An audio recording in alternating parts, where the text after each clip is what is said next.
আপনারা কেউ মাইন্ড করবেন না, আমি দুটো রাজনৈতিক দলের নাম উচ্চারণ করে বলবো যারা বর্তমানে বাংলাদেশের রাজনীতিতে পরস্পর বিরোধী বিভিন্ন বয়ান তৈরিতে লিপ্ত।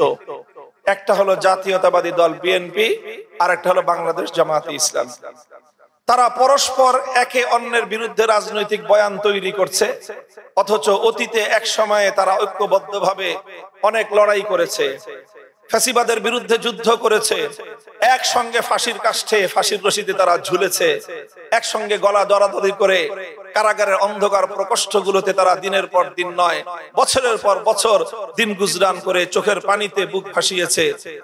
আজ অল্প সময়ের ব্যবধানে রাজপথে তারা উভয় পক্ষ, এক পক্ষ আরেক পক্ষের বিপক্ষে নানা ধরনের রাজনৈতিক বয়ান তৈরি করছে। তারা রাজনৈতিক বয়ান তৈরি করবে, তাদের দায়িত্বে তারা করুক, তাদের দায়িত্বে তারা বলুক। আমরা যারা একটা ভারসাম্যপূর্ণ পথে চলতে চাই, আমাদের উচিত এবং কর্তব্য হবে আমরা আমাদের নিজেদের আদর্শ, নিজেদের বক্তব্য নিয়ে আমরা রাজনীতি করব।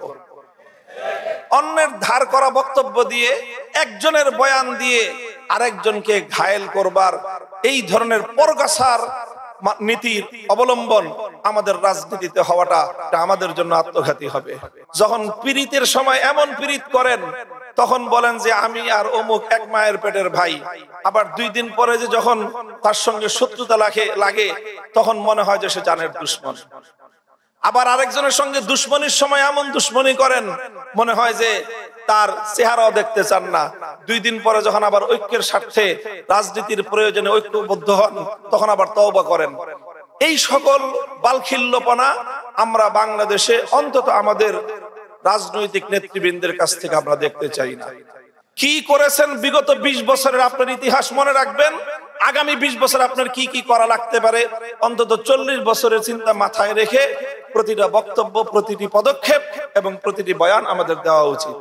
এমন বক্তব্য দেওয়া উচিত না যেটা আমার বিগত 20 বছরের কর্মের সঙ্গে সরাসরি সংঘাতমূলক হয়, আবার এমন কথাও বলা উচিত না যেটা আমাদের 10 বছর পরের কর্মকাণ্ডের সঙ্গে সরাসরি সাংঘর্ষিক হয়ে যেতে পারে।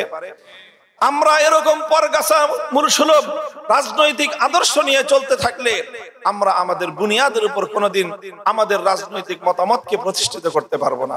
আল্লাহ পাক রব্বুল আলামিন ওয়া কাযালিকা জাআলনাকুম উম্মাতান ওয়াসাতান, আমাদের পেয়ারা নবীর অন্যতম এই বৈশিষ্ট্য জীবনের সকল ক্ষেত্রে ভারসাম্যপূর্ণ নীতি এবং আদর্শ অনুসরণ করে সফলতা লাভ করার এবং এই সোনার বাংলাদেশকে সোনার মদিনার আদর্শে একটি শাসন ব্যবস্থা প্রতিষ্ঠা করার লড়াইয়ে আমাদেরকে সফল কাম হওয়ার তৌফিক দান করুন।